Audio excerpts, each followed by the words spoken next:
What do we know about the federal government's anti-corruption plan? We know it's been over 3 years since they made their reluctant announcement to establish their Commonwealth Integrity Commission, and since then they've used every delaying tactic possible. And we know that the model they've drafted, but refused to introduce into Parliament, is utter garbage, designed to protect politicians. Now it might all seem hopeless, but there are other real and effective proposals that have come close to becoming a reality.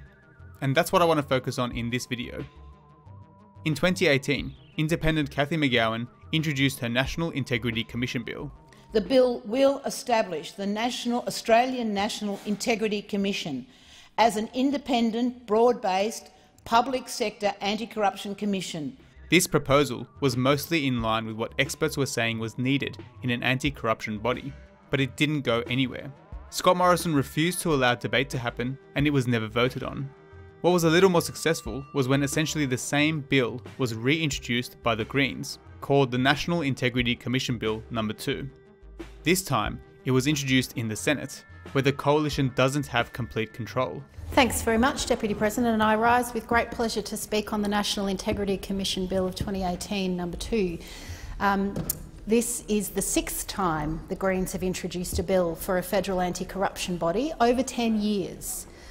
And we are hopeful that today this bill will pass the Senate. As you would expect, the Liberals and Nationals voted against the bill. In their speeches, they tried their best to mislead and cover up their failure to progress the issue. We've reached an important moment in this place, really. There is, at the very least, bipartisan support for a National Integrity Commission. And now that we've reached that bipartisan point, the Greens don't quite know what to do with themselves, because they could choose to support the government's model, which was announced almost a year ago and that addresses the heart of people's concerns. But that would be to acknowledge the work of the Morrison government in creating a model for advancing this issue. That is what the Liberal National Party opened with in opposing the Greens bill. This is the Assistant Minister to the Attorney General making a condescending speech to try and stall the advancement of an anti-corruption body. I want to show you some more highlights, but just remember that the government really doesn't want an integrity body with strong powers.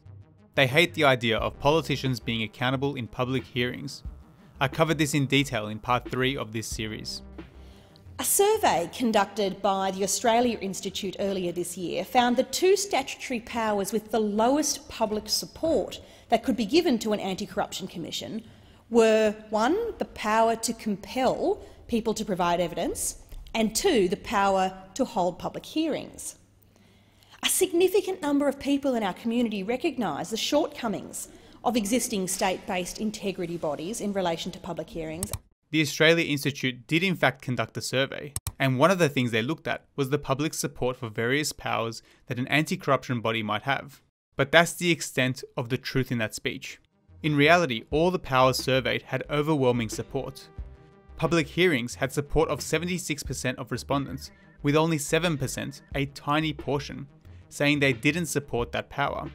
So somehow, significant support was twisted to fit the complete opposite Liberal national narrative. A significant number of people in our community recognise the shortcomings of existing state-based integrity bodies in relation to public hearings. She then finished her speech with an interesting contradiction, saying that open dialogue is important, but that there shouldn't be any debate on this particular topic.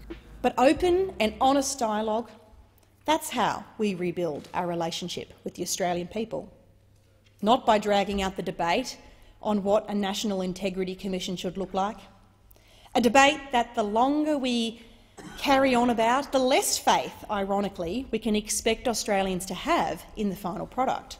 And so I ask my colleagues in the Senate to reject this bill. By the way, this is the same Amanda Stoker who was caught out using taxpayer money to holiday with her family and had to repay the funds. Here's another Liberal senator arguing against the Greens bill. I go on to write, the Law Council of Australia encouraged great caution around the use of public hearings, suggesting private hearings should be the default position, and cited the risk of, and again I'm quoting from the Law Council, irreparable damage, end quote, upon those unfairly implicated in corruption hearings. He's quoting the Law Council of Australia, as if it supports his argument, when in fact they have heavily criticised the coalition's model. In terms of public hearings, what the Law Council actually said was that an anti-corruption body should have the power to hold public hearings if it is in the public interest, which is exactly what the Greens bill he's arguing against allows. On the other side of the Senate, the good news was that Labor said that they would be supporting the bill. We acknowledge this bill that was prepared by the former independent member for Indi, Cathy McGowan, and being presented to this parliament by the Greens party is not perfect.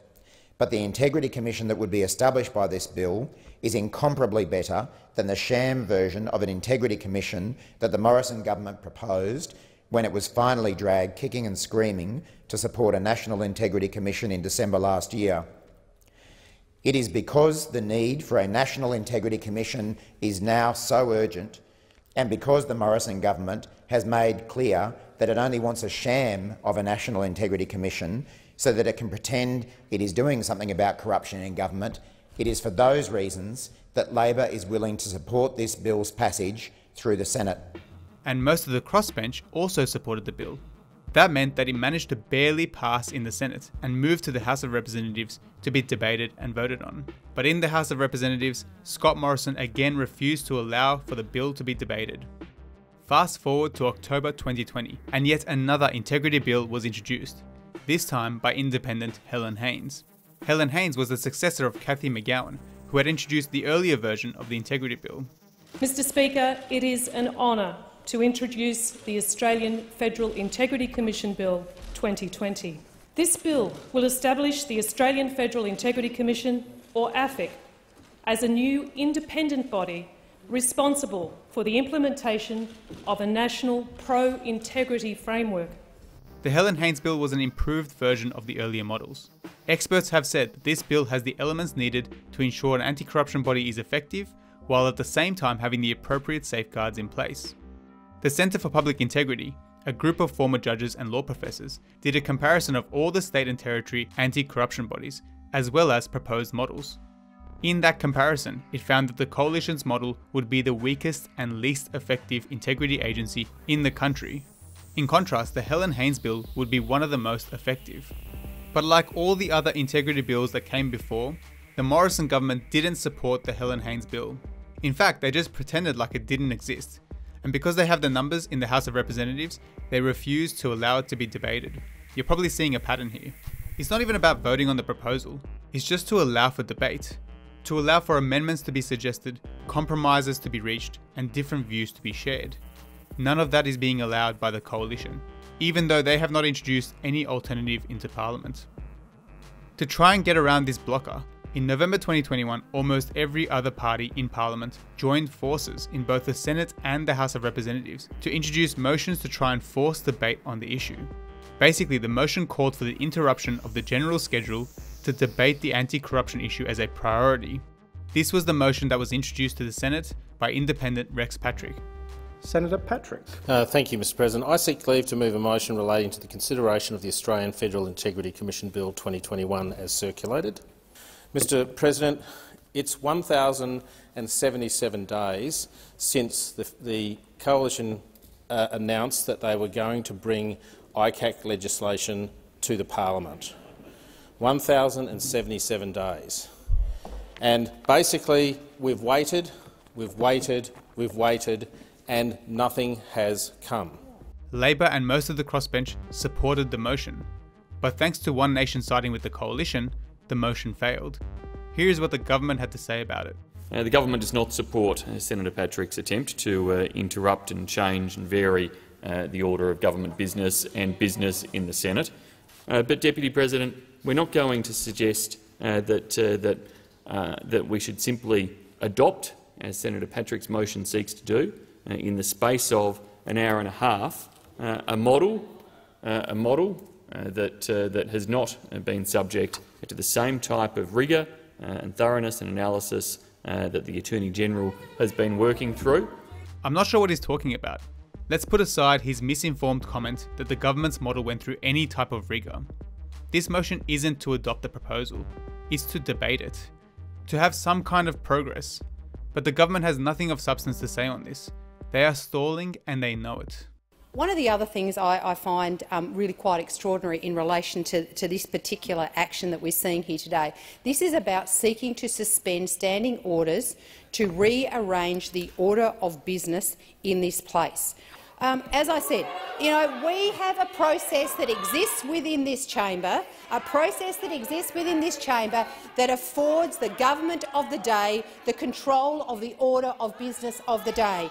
I am tremendously disappointed that Senator Patrick would seek to disrupt that. It goes against everything you stand for. Senator Ruston was very upset that someone would dare to interrupt the government's schedule. What's interesting is that last time she was in opposition, she had no issues voting in favour of the very same thing. In her words, how disappointing. With the Senate motion having failed, the same thing was then attempted in the House of Representatives a few days later. Helen Haines introduced a motion to force anti-corruption legislation to be debated. Labor and every single crossbencher supported this motion. Even Bob Katter was in support. That's why I'm backing her rather courageous and wonderful initiative today.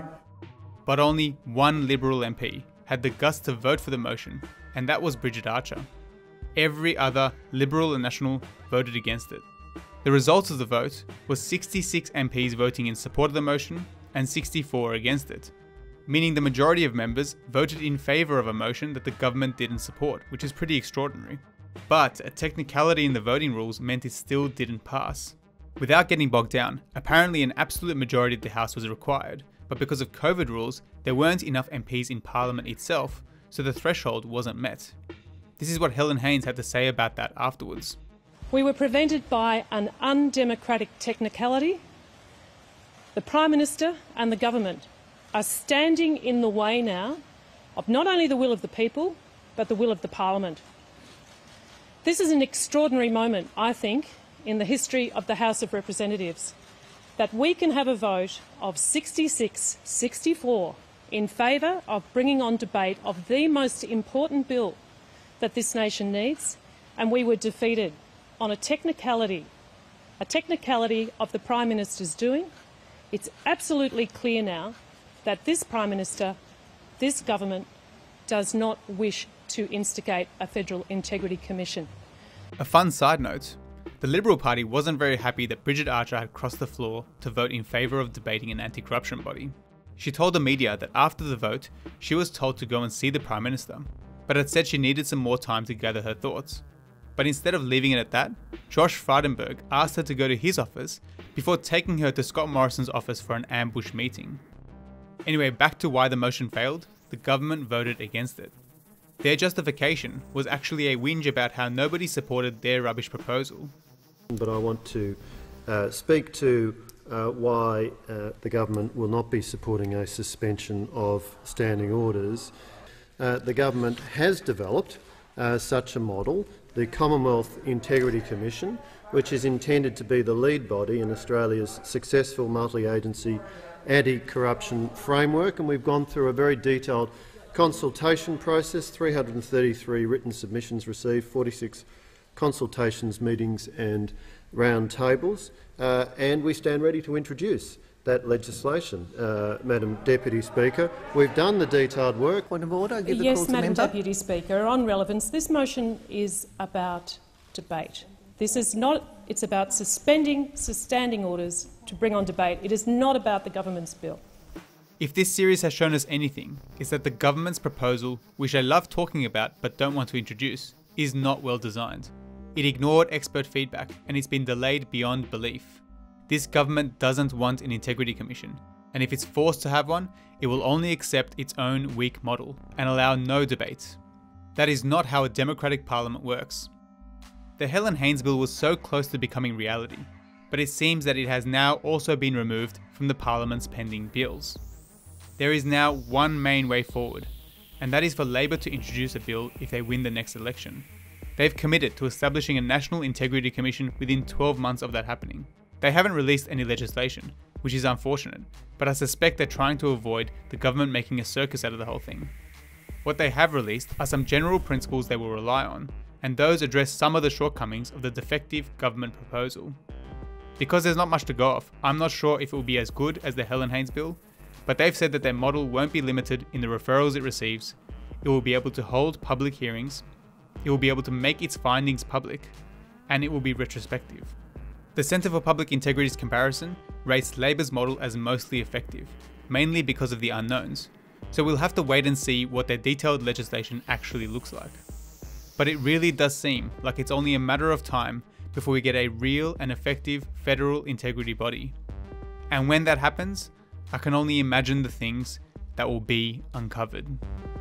Thanks for watching this series. These videos take ages to make. If you'd like to help support this channel grow, consider checking out my Patreon page, link in the description below.